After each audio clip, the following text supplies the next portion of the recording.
Welkom bij 50 Koffies, een podcast voor bold people in business. We leggen de focus op de leiders van morgen met extra aandacht voor gendergelijkheid. Dit doen we niet alleen. AFA Software en Koffiekan maken deel uit van de 50 Koffies-familie. En samen inspireren we de sterke stemmen van de toekomst. We drinken hier Koffiekan, de lekkerste koffie uit eigen land. En we verhuizen met ons kantoor naar de site van AFA Software, een bedrijf waar people management centraal staat. Zet je schrap voor straffe koffie en straffe gesprekken.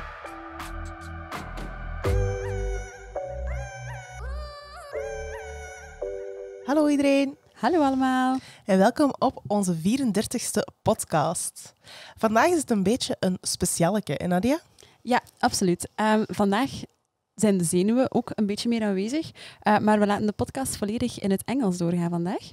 Ja, want we hebben een heel unieke gast bij ons, die net vertelde dat ze nog nooit een podcast had opgenomen. Dus we hebben hier een première voor jullie. Maar zij is Franstalig, dus we gaan de podcast in het Engels doen. Dus als er af en toe eens een foutje in sluipt, hierbij onze excuses alvast. Maar we gaan ze voorstellen eens in het Engels, hè? Ja, let's go. Wie we hier aan tafel hebben is Chloe Stefani. She is a general manager for Moët Hennesy Belux. She started her career within the group in 1998. She started out as a product manager, worked as marketing manager for several brands, and climbed her way to the top. It may seem odd that we ask a general manager for our podcast about the topic entrepreneurship, but we have a specific reason. One of the LVMH group brands, Veuve Clicquot, is working hard on supporting women in business. They have held an entire study on the subject and we would love to know more about that. Welcome, Chloe. Goeiedag. Wow. But before we dive deeper into the topic, we would love to ask you if you drink coffee, and if yes, how do you drink your coffee? I drink a lot of coffee and I drink it black, without any sugar or milk. Okay, and what is a lot of coffee? Maybe too many. No number. No number. And you don't put like a maximum or on your daily intake? No, it depends on the day. Sometimes it's just the day that you need a lot of coffee. Yes. We have tried to introduce you, but we would love to hear it from you, who you are and what do you do? So I'm French. I live in Brussels. I've been living in Brussels for the last 3 years. I'm a mom. I have 3 children. Okay. And I'm currently managing Moët Hennesy Belux, so meaning the distributor company for LVMH wine and spirits. It means that we distribute all the LVMH brands in Belgium and Luxembourg. Okay, so you worked your entire career for the LVMH group and more specific Moët Hennesy. What was the reason that you were attracted to the company? We are very lucky, first at LVMH, but specifically at MH, we have those brands, those houses with long story, long heritage. If you think about Hennessy, 1765, Moët Chandon, 1743, Veuve Clicquot, 1772. So if you deep dive in all those stories, you have a lot of common points about passion, a founding vision, the fact that we are also working for, great times. When you think about the consumption modes, it's also always about good moments to share. Mm-hmm. And I love the fact also that there is this mix between luxury mindset, as I told you, luxury, this moments of joy, and the fact that it's about nature. So this mix is for me very unique and very inspirational. Okay, that's very beautiful. And is it like that for all the brands within the group? I was talking about wine and spirits. Yeah. If you think about the other brands of the group, yes, always heritage, founding vision, and great, savoir-faire and excellence. This quest for excellence that is always present in the brands. So maybe for our listeners who don't know the group very well, maybe you can explain a little bit about the entire group, because you have beverages, which is the part Moët Hennesy and Veuve Clicquot and Dom Pérignon and so on. But you also have another part of the group, right? Yes, we have all the brands for fashion. So I'm not going to give you all the list each time, but just to pick up some of those of the brands, you have for sure Louis Vuitton. so the LV of LVMH. You have Dior, you have Celine, you have LOEW, you have perfume cosmetics, so again Dior, but also Guerlain. You have distribution brands such as Sephora, Diafas. You have watch and jewelry, so Tag Heuer. You have Chaumet, you have Fred, so a lot of different brands, all in the luxury sectors, with all those, as I told you before, a lot of heritage and fantastic stories when you deep dive into the story of each brand. Okay, so luxury and the savoir-faire, the heritage and the know-how, that's the two important pillars for you to purchase a new brand or to start with a new brand with the group. I think so, yes. Okay. It doesn't mean that you cannot create new brands with this same mindset, but really the quest for excellence, this idea of to transmit savoir-faire and to look for the best, I think that are the common points. Creativity, innovation, that's elements that we are looking after. Okay. Cool. Do you have a favorite product or favorite story? The one I'm going to tell you about. Okay. We'll come back to that later.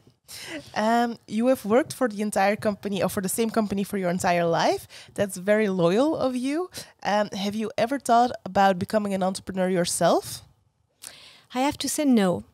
But I think that on a day-to-day basis, we at or I have tried to have this entrepreneurial mindset, meaning that the quest for creativity, to act as if I was, in the founder shoes. So maybe it's a bit optimistic because when we know the brands we are working on, it's quite ambitious. But having this entrepreneurial mindset and this will to renew yourself every day is what attracts me and why I'm still in the group. Okay. Is it something that every employee here should have or has? I'm sure, yes. Yes. Okay. Okay, nice. So the reason we asked you on the podcast to talk about entrepreneurship is because one of the brands of the group, Veuve Clicquot, is doing something for entrepreneurial women. Explain. So, story of Veuve Clicquot is really an amazing one. In 1772, the Maison Clicquot was created by Philippe Clicquot and then worked with his son, Nicolas Clicquot, who married a woman, Nicole Barbe Ponsardin. In 1805, her husband died. She was only 27, and we were in 1805. At that time, women were not allowed to work. So, except in specific situation, and to be a widow was one of them. And usually those women were just not taking the reins of the house or the reins of the business they were working with, or giving that to a man of the family. And she decided to take the reins of the business, and she built something really unusual in that sector. She invented a lot of new systems. She worked on the quality of the wines. She defines new wines such as rosé by blending or vintages. She invented the riddling table. I don't know if you know what this thing is about, but it's about clarifying the wine. So that's why when you look at champagne, it's crystal clear. She invented a lot of new systems also to make business throughout the world. She never get out of Reims, so where Maison Clicquot is, but just by writing letters to people that were abroad, she was, taking, things from her consumers, trying to improve her wines, to better understand her consumers at that time. So at the end, after a few years, her peers named her La Grande Dame de la Champagne. La Grande Dame de la Champagne. Means that really she had improved a lot, not only her business, but also the whole category. And it was in the, again, between 1905 and the years after. So nearly more than 200 years ago. Okay. And then the people from other champagne houses, did they incorporate her techniques in theirs as well? Yes, because all the innovation that she brought to champagne were used by the other ones and are still used today. A riddling table, well, we have today other techniques that are more modern using machines, but it's something that we use. Rosé by blending is mainly used by all the maisons, so that's still in place in this sector. Okay, so champagne as we know it, it's mainly built because of her and her inventions. I would not say mainly because of her, but she participated a lot in that process. Okay. As the first woman ever making champagne then. And that's why we, in 1972, so for the bicentennial of the house, the Maison decided to create that award. That was first called Businesswoman Award. Okay, so maybe first of all, the award. There is a bold award for women organized by Veuve Clicquot. Yes. And this award was created nearly 50 years ago to pay tribute to Madame Clicquot. Because at that time, so 50 years ago, and still now, we might consider that she was one of the first businesswomen in history, and maybe in Europe. So the Maison decided to encourage other women to push the barriers, to dare to challenge the convention as she did 200 years ago, and create that prize, that award. So first it was Businesswoman Awards, now it's Bold Woman Awards. We changed the naming 2 years ago, and that's what we are here today to talk about. Okay, and that award, of course, there's a lot of heritage, and she was magnificent, without doubt. But why is it still so important today to really encourage other women to be bold, to take action, to go into business themselves? Why is it still important today for the brand? First, we want to pay tribute to Madame Clicquot's heritage. And second, because we have been rewarding more than 350 women around the world in 27 countries. So we created a network that is very useful. And if we can be sure that things have changed over the years and that it's not the same today that it was 50 years ago, we can see that it's not. We don't have enough women. Enough people that can be a role model for the women to dare to be entrepreneur, and that we still need that. So as we were not sure about that maybe idea, we Maison Clicquot put in place a barometer a few years ago that was leaded in 20 countries, and asking questions about stereotype, mental barriers, to try to understand if this was still, as you were just asking me, something real or something that that was supposed to be that those mental barriers and stereotype. And talking about role models, we did that study in Belgium. And you can ask, when you ask women what they need, and they say, yes, I need a role model to be, to try to dare, to be sure that I will move from one entrepreneur to be an entrepreneur. 85% of women say that, but only 24% of those same women are able to name an entrepreneur, a female one. So it shows how far we are from, that need. We cannot consider that all the work is already done. Mm-hmm. No, it's a topic that is very close to our heart, because the podcast started for bold women. For bold women, when we talked a lot about gender equality as well in the workplace and as an entrepreneur. And I think that's people say that it's not a real thing anymore. But I think that's the reason why there is quota, why there is initiatives like yours, why there's so many groups of women coming together and like trying to make sure that they push each other to go forward. And I think today we really take care that we always have 50% women on our podcast and 50% men. And sometimes it even is a challenge to find women from a specific job or a specific level in business, to find those 50%. Sometimes it's a challenge, right? Yeah, it is.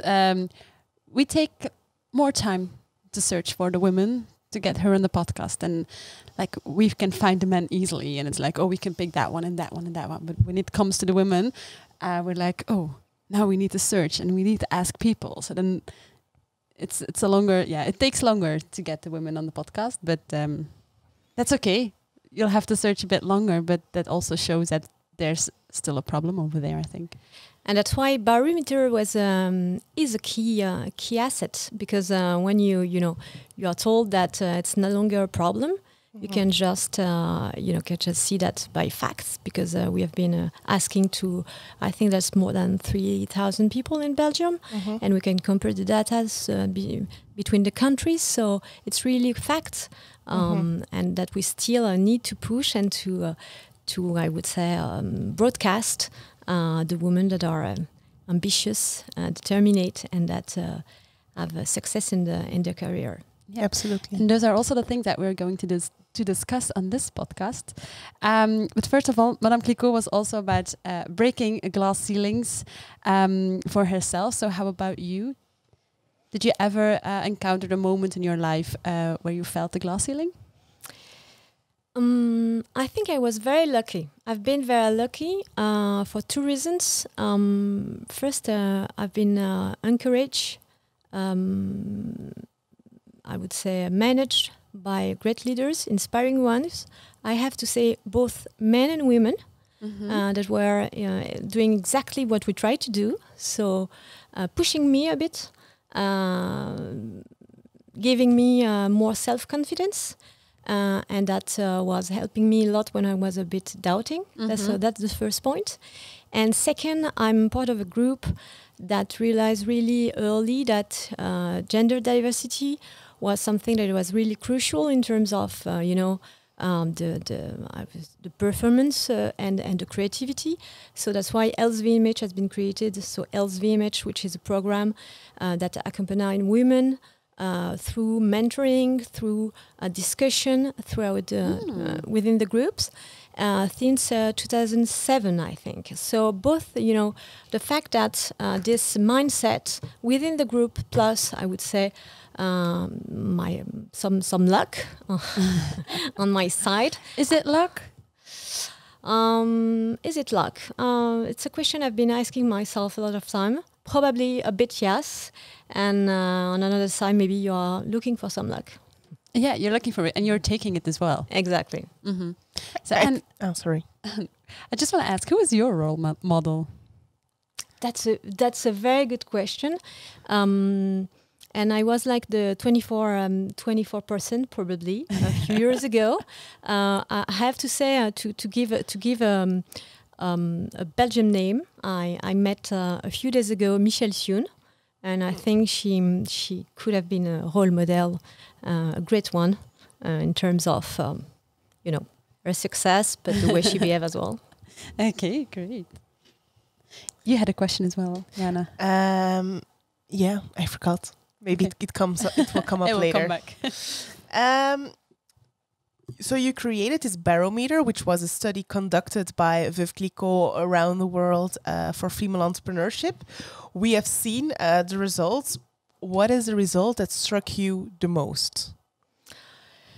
So one of the results that struck me the most is about the role model, and we just talked about. But we have also results about still the stereotypes that we have. The fact that women think they have to dress up a bit differently. They have to be better and work harder than the men. So all those stereotypes and mental barriers that we all think as women in business that are, old-fashioned and are still really present today. Because you conducted the study, I read parts of it. You asked the same questions to men and to women, right? Did you see a difference on that subject between both genders? Like, do women think that they need to work harder, be also beautiful and be there and put in more work?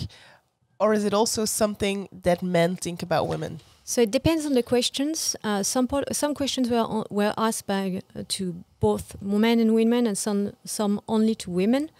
But when we ask questions between men and women about difficulty to become an entrepreneur, the fact that you need the support for your family, all those things, in general, the result that you have for women are more, higher when it's about difficulty, or below when it's about facilities. So it seems that they have the different perception. Okay, so men think that it's not more difficult for women, and women do think it's more difficult, or how do we need to interpret that? No, I think that men think that is most difficult also. Also for women. Yeah. Okay. But it would be interesting to deep dive in the numbers with the study. Maybe today it's a bit early. We just received the results, but it would be really interesting maybe soon to deep dive in those numbers and to analyze them and to see really quite the difference, and to analyze that compared to the other countries around, because Belgium is known as a very entrepreneurial country, so it's always interesting to see the results in Belgium compared to, I would say, UK or France or Netherlands. And did you see first? It's not possible to deep dive in it right now, but do you already know that there's a difference? Yes. Yes. We have seen some of the result. It's not really possible today because we don't have all the results right now, and we have been conducting this barometer before COVID and after COVID. So for some of the results have changed. So I think it's quite interesting to have this this concrete analysis at the same period of time, to be sure that we do not compare things that have been impacted by the situation and the context. Okay, I think that's very interesting that there's a before COVID and after COVID. Yeah, because I've read a lot that it's been worse for women after COVID. Yes, and that women sets back very quick to the household and the kids and everything that needs to be done in the household. Yes. We know someone who told the story that she just gave birth 2 months before COVID started, and that she was home the first 3 months, obviously, to take care of the child. And then after 3 months, COVID hit, so she couldn't go to work, and she was an entrepreneur, so she didn't have a lot of business because of the situation. And then now, after months and almost a year, she goes back to work and she can find clients again and everything. But her husband is so used for her being at home and taking upon the household that for now it's really difficult for her to re-explain, like, it was 3 months of maternity leave, then it was COVID, but it's not like the situation that I want for myself or that I want for my family. And I thought that was really interesting thing that she said, due to there was no break between the maternity leave and COVID, for me staying at home, that for him it was just normal that I was always home and cooking and cleaning and all those things. But now I have to re-explain how I want to build my life and create my life. And I thought that was really interesting. But I'm sure that you can find a counter-example with men doing a lot more, because as we were, as family inside the house, we have been living all together, closely and sharing differently a bit the family jobs, I would say. So maybe you have also, other stories that shows that things have evolved the other way. Okay, is that what comes out of the study, that it has?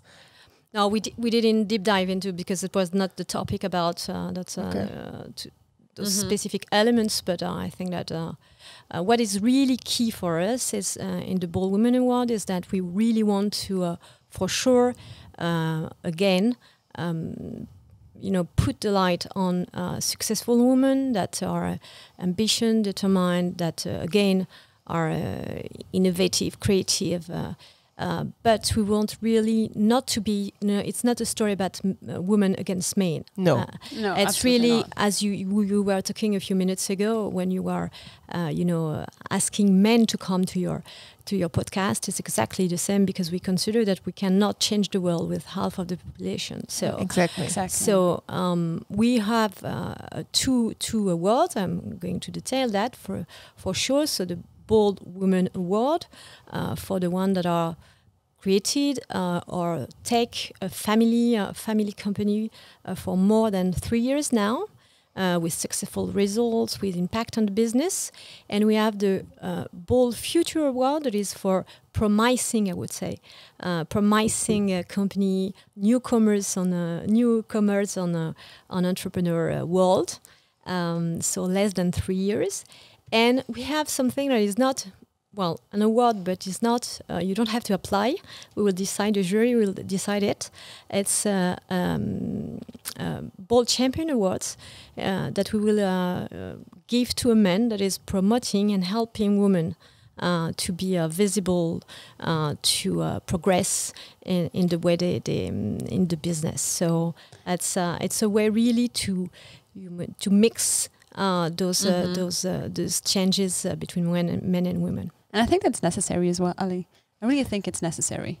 We can't just go with all the female groups and then women, and we leave all the men behind. That's not how it's going to work, and that's not how it's going to succeed. And that's why we have also in the jury, because those two awards will be done and decided by a jury after application. So the women and the girls, I'm saying girls, but for the young, but you can be a young entrepreneur and a woman. But for the one that want to get for that award, they have to go through to our website, so veuveclicquot.com, with the Belgium signature, so that they could apply for the Belgium award. And the nominees will be determined by the jury, and within the jury we have men as well. Yeah. So it's both women and men. I think that's very important. I think to reach true equality in business and so on, we need everyone. Yeah, and I think we can learn a lot as well from the men. They have done it longer than the women have been doing it. So exactly. Maybe also a question that I have is, why did you feel the need as a brand to conduct that study? You could have just launched a Bold Women Award and just, like put female on a podium and into the spotlight. But why did you feel the need to conduct a study? So we have been doing that award for nearly 50 years. It's the first time in Belgium. So we are happy. It's time to go now. But as you were saying, is it still, one of your first question was, do we still need to talk about that? I'm not saying topic. Yeah. And that's true that we were based on our conversation sometimes about stereotypes, mental barriers, but then we all have our own ideas without any facts and figures sometimes. So we were looking for some facts and figures, and we realized that there was no real studies about that.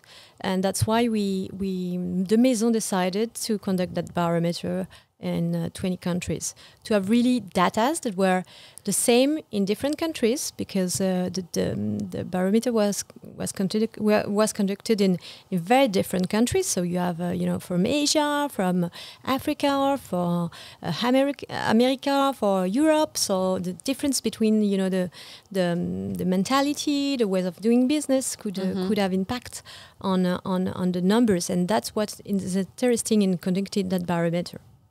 Okay. So going back into the numbers of the report, we have known for a while now that only 1/3 of all entrepreneurs are female. But what struck us the most about the report is that women seem to have as much as confidence about entrepreneurship as men. But women do think that they need to work harder for being an entrepreneur than men. Do you agree? What do you think about that?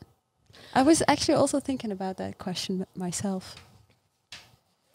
I think it's a question of education and again stereotype.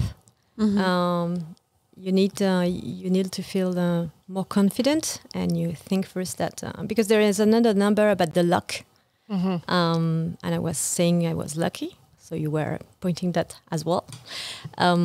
Probably it's something that we deal with. We think that to be accepted, we have to work more. In reality, I don't know if it's true. You have people that work a lot, work fast, even if they are men or women. It depends. It's just a feeling, or again a stereotype. Yeah. What do you think, Jana? I think it depends. It depends, I think, on your mindset, your own mindset. Like, how influenced am I when someone says something like, "Can I talk to a man?" Or like it not taking yourself seriously. Are you like put down by it, or are you just like, okay, I'm not gonna talk to you, I'm just moving on, or have a conversation like trying to educate that person, or like how is your own mindset? And then second, I think also the environment that you're in. I know someone who is very dynamic woman, who has a big mouth, who is like, go for it, very, very dynamic.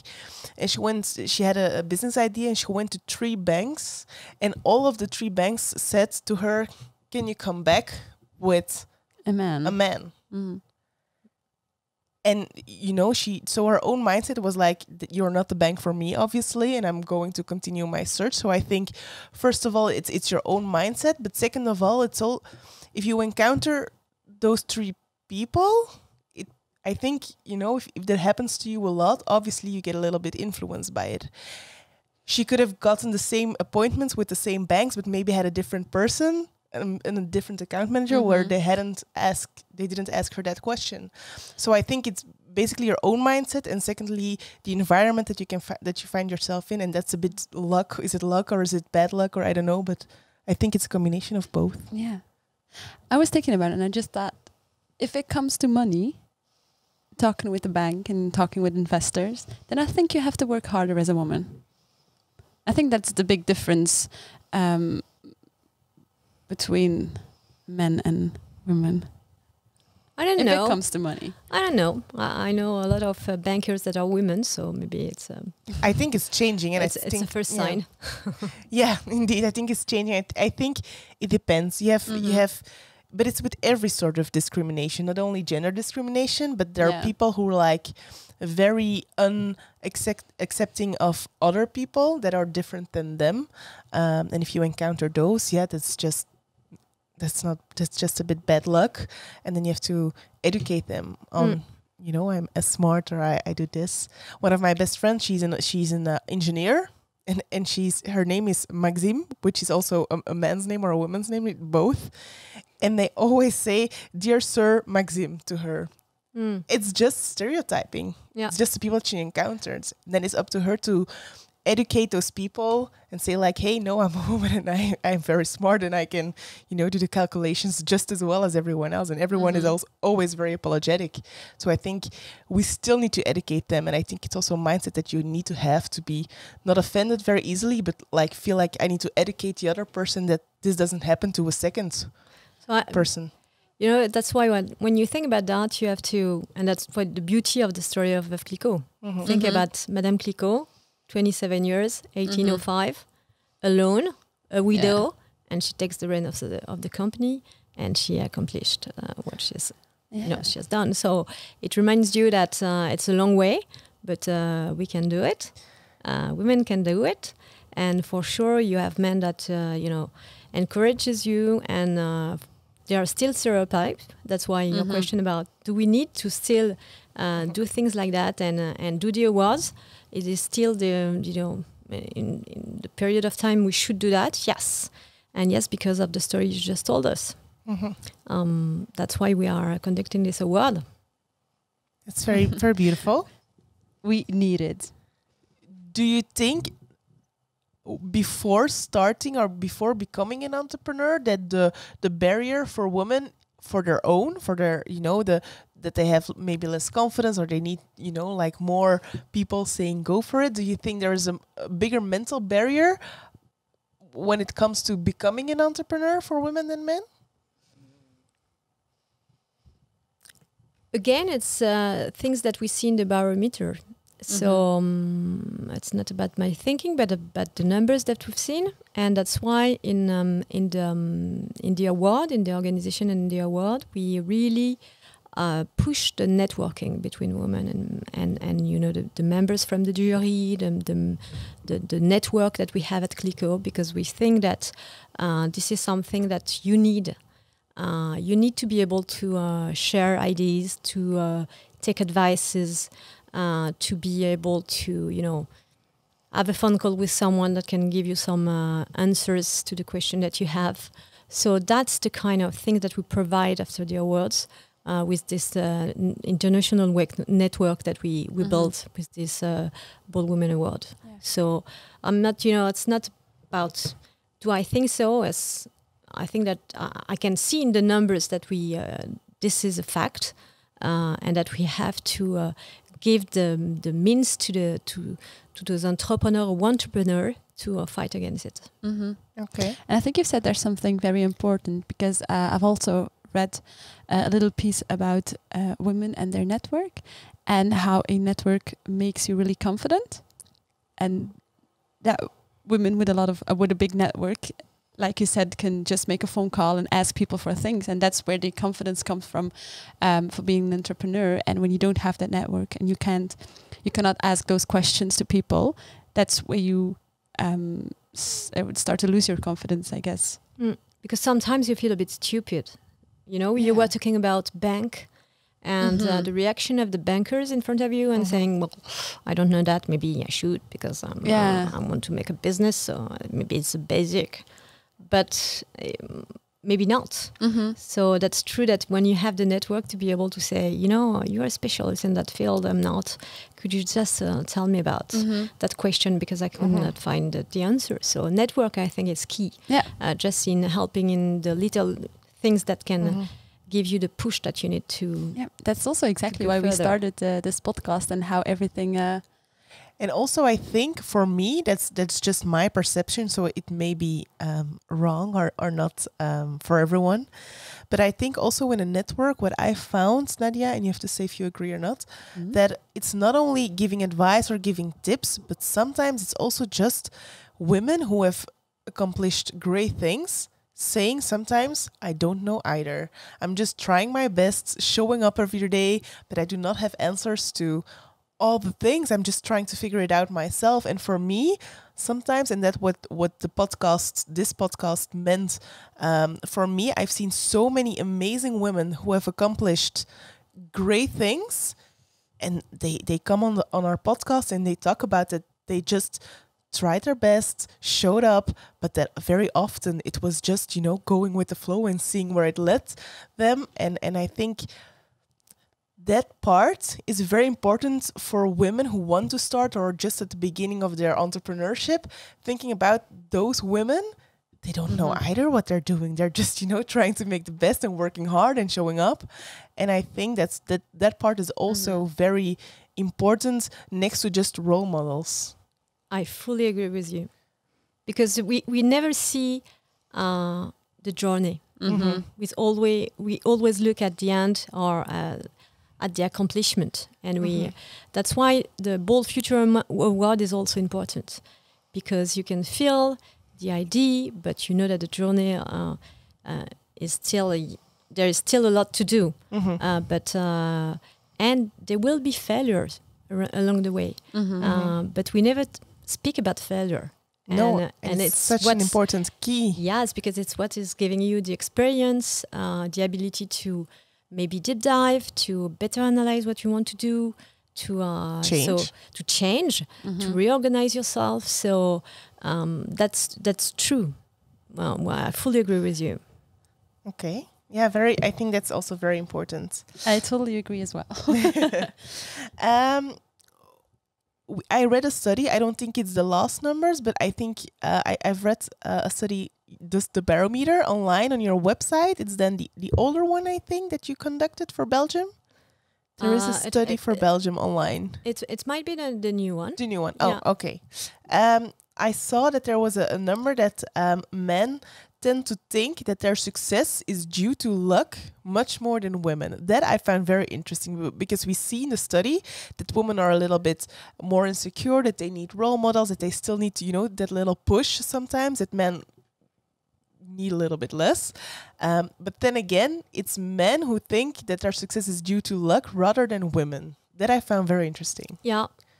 Same for me. I was surprised, but maybe it's about self-confidence again, and the fact that they go into the adventure, and they maybe they believe in their faith more than in women that again think about the hard work they are going to do. There is no judgment afterwards on those 2 points, but it's a question of feelings and views. So for me, it meant that once women started their journey as an entrepreneur, they were more determined than men. Is that? For me, that's my interpretation of that number, of that part of the study. I think maybe women think longer about starting their entrepreneurship. So when they started, they've already worked really hard on starting the business, while men just think, oh, let's start a business, and then they'll jump in it and get everything done. So that's maybe why it feels more as I was lucky because I just started and then it worked out, while women will think about it much longer before they start. Yeah, I can't fail. Yeah. Okay. For me, it was... I thought it was really a number that popped that I found very surprising. Yeah. Right. Yeah. Okay, on to the next number. So we probably have to compare to the other countries. Yeah. To maybe better understand what it means. Yeah, exactly. Maybe we should ask a couple of women, and then see what they say and what it means for them. Because we also found some other numbers. 76% of women seem to think that they got enough support from their family and friends to be an entrepreneur. But this also means that 1 out of 4 women don't have that support from family and friends. How can we change the perspective about ambitious women? What is it that it still goes wrong that way? For me, it's already good news. 76. It's not 100, but 76. It's a lot. So let's be positive. It's a lot. When you think about the fact that we were saying that there's still a lot to do, I think that 76 is it's quite a good number. It means that we still have 24% to work on, but it's a great number. I think that again, this award was created 50 years ago. I'm not sure the numbers would have been 76 50 years ago. Personally, I have 3 children. My husband is working. My parents were both working. So I've been, living that all my life, seeing both parents working and this idea of dealing with work-life balance. It means that you have to make choices on a day-to-day basis. Sometimes you have to be there to answer to a podcast in English. The first one during COVID with your children at home and your husband is not there, and sometimes you say, so I have to go, so please be there because you have to make the lunch for them. So it's just a question of how you get the support of your family, your friends, and working all together. So I'm quite positive, I think, on that one. Teamwork. Yes, teamwork, and I think that it's a question again on. I'm sure that in the years to come, when you see the young children, they are not thinking the same way. A lot have been done about education regarding gender equality, the way they work, how they are taught, what the teachers are talking about regarding that topic. So I'm sure that that question will not be the same in 10 to 20 years ago. Is that true? Do you see that with your children, that's already different? For me, it's quite different. Yeah? Yeah. I feel it that way. The question they ask to me, it means that they are really asking questions that shows that it's fun. They found things really bizarre, I would say. Okay, can you elaborate a bit on that? I think that's interesting. I had a lot of questions about the wording. The fact also in French you have to say un, un, so what do you say that and what do you put? De of het. Yeah, but in French, une of un is echt it's a big difference. Yeah. So, what do you say that? Why? Because women can do that. So, is that normal or that kind of questions? Why do you have only men doing that job? So that's question that they are asking, and they do not have the same answer that I think that we would have had years ago. Okay. Yeah, it's true. In the French language, there's a lot of bias within the language. So I'm using that example with the language, but then you can have it's the example that came up to my mind. But the story about the kind of jobs that you are doing or studies that you are doing, or I think they will not react the same way. That's a good sign. I don't know if you think the same or if you have seen the same. I don't think it's because of our school system. I think it's more because of social media instead of the school system. And I think mothers today are not better. I have to choose my words carefully. Are more role models in that area, I think. I think there's so many women working today compared to 50 years ago or 100 years ago, that also the children that are growing up right now, they see their mother working, they see their mother maybe, starting a business or like making it work and not having to be home 24/7 to have a good family and to, make sure, of course, that they have everything, but maybe not do it themselves anymore. But you see, that's true that my answer was a bit narrow-minded, saying that it was about education only. It's true that it's mother also, the way the family is managed. And I just wanted to add something. 4 years women have been working. 2 centuries ago they were working, but not the same way. They were just helping their husband. Yeah. Today they can do a different job.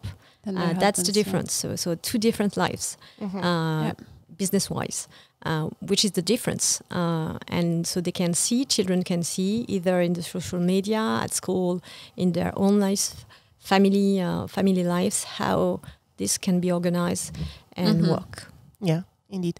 But I think also school, I think that schools are much more trying to put role models, you have career days or like job days or something that they really try to put in an effort to find female astronauts or female surgeons, or I don't know, like mostly stereotyping male jobs, finding women there to show and to set an example, I think. Maybe not every school, but I think they're working on it at the moment. So I think so too. It's 50-50.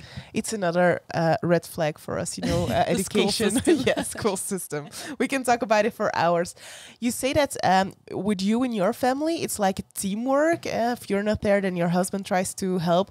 Was it something that has been like that from the start, or was it like something you had, you had to make a point that it was important to you, or was it just always something logical? So I don't like the expression "tries to help," because it means that he needs to help. So we have to share, You're right.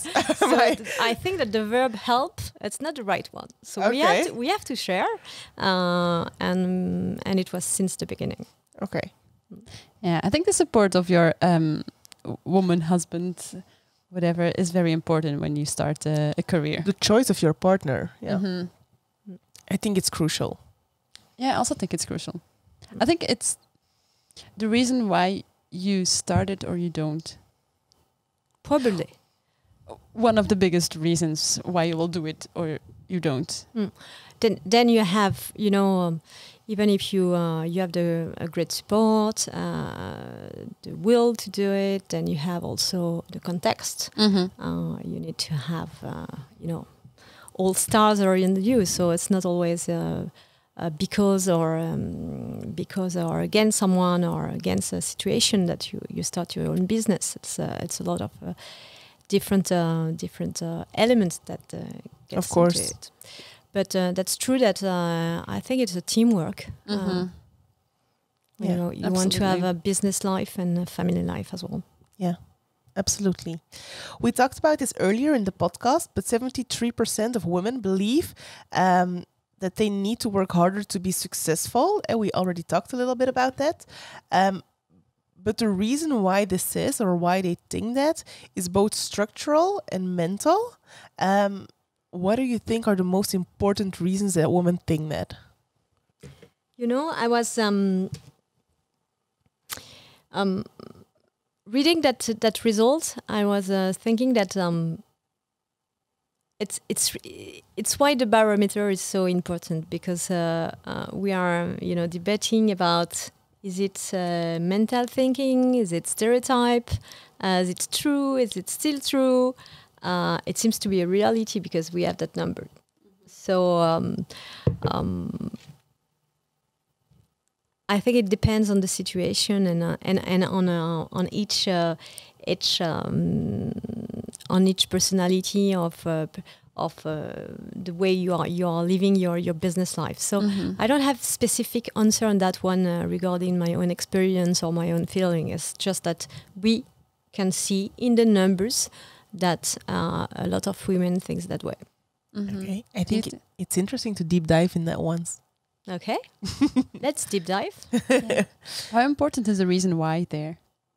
I think it is very important because I think numbers are very important because it's facts, and without facts we're just speculating, right?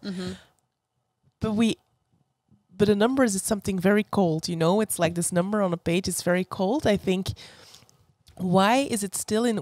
It's there. The number says that women think they need to work harder to be successful. So it's a truth. It's a fact. I think in order to change that mentality, we have to look for the roots of that way of thinking. Why do we think that? Is it based on experiences that we have on the workplace? Is it based on like bias we have for ourselves?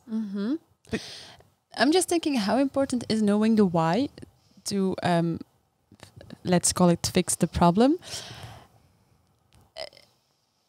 versus how can we give women the best tools to prepare themselves.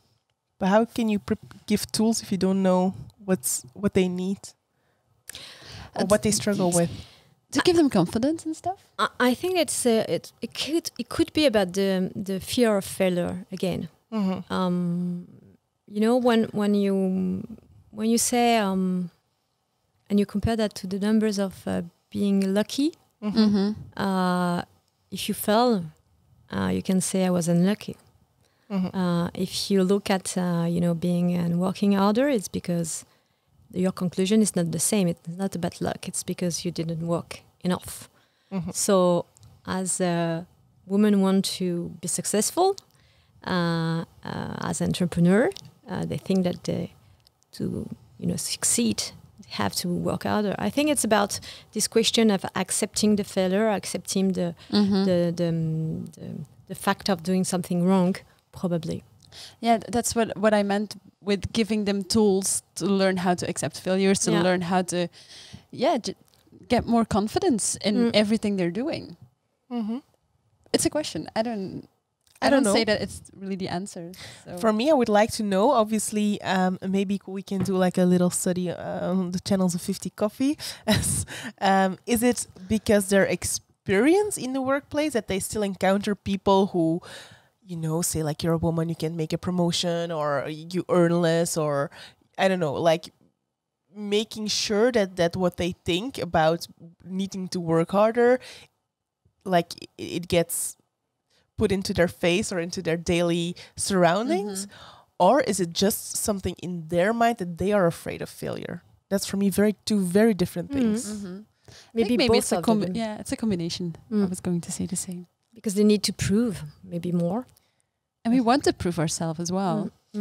Yeah, and maybe so if you are a listener to this podcast and you have an answer to this question, or you have an experience about thinking a very long time of starting your own business or wanting to start your own business but not doing it, let us know through Instagram or through mail, and we would love to hear your thoughts on that. Good to have tips also. We're almost at the end of the podcast. But what do you hope to achieve with the Bold Women Award, Chloe? We hope to achieve a lot. First, because it's the first in Belgium. So I would love to see a Belgian entrepreneur at the top of the list worldwide. So that's a reason. But more seriously, we want to really promote entrepreneur, confirmed ones and promising one. We want to create that network worldwide and to create that network also in Belgium. And we want to continue to support boldness, audacity, this will to dare and to develop the visibility and the strengths of women entrepreneurship in that country. Okay, great. Maybe now a little bit more practical, because we talked about numbers, we talked about the barometer, we talked about the Bold Women Award. First things first, if there's females, entrepreneurs who are listening right now to this podcast and they feel like they could use, that network, or that they would love to apply their business and their personality for the Bold Women Award, how do they go from listening to this podcast to taking action? So, first, they are more than welcome because we want to discover and to meet talents.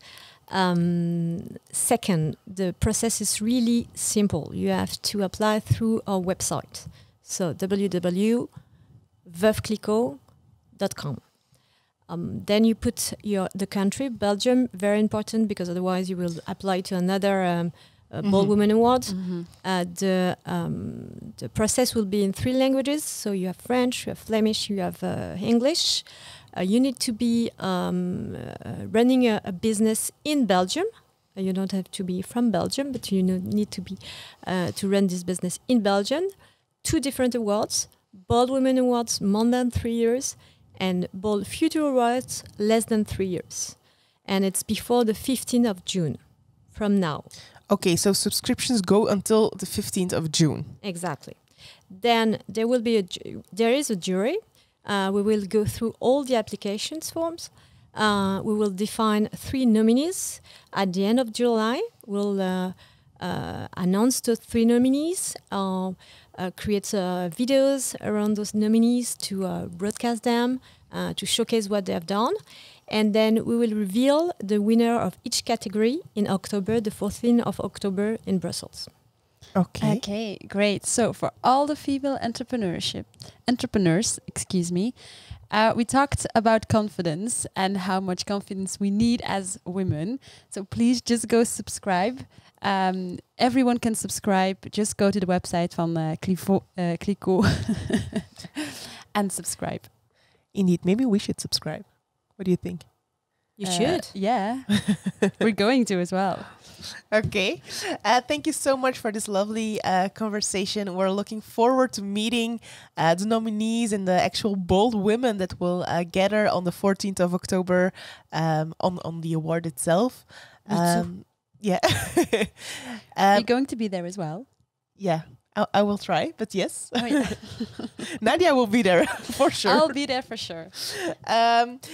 Thank you so much for taking the time to talk to us today, to sharing the numbers, to talk about facts, to talk about your experience and your journey. And we'll love to hear what people on this podcast are thinking about it. So please let us know, and thank you again. Thanks a lot. En misschien nog even een korte recap in het Nederlands voor het inschrijven voor de Bold Women Award. Dat kan dus heel gemakkelijk op www.veuveclicquot.com. Daarna moet je gewoon België aanduiden en dan kan je je dus inschrijven, zowel in het Nederlands, Frans als in het Engels. Jullie kunnen zich inschrijven tot 15 juni en de nominees worden gekozen eind juli en de effectieve award zal doorgaan op 14 oktober. Dus ik raad jullie aan om jullie allemaal in te schrijven. Jana en ik gaan dat hier zeker ook nog doen en dat hopen wij jullie misschien daar wel te zien. Ja, en als je twijfelt of je al dan niet geschikt bent om mee te doen, gewoon doen. We hebben net besproken dat rolmodellen het allerbelangrijkste zijn en dat je af en toe gewoon moet durven. Dus gewoon inschrijven en we hope to see you there. Dank u wel, dag!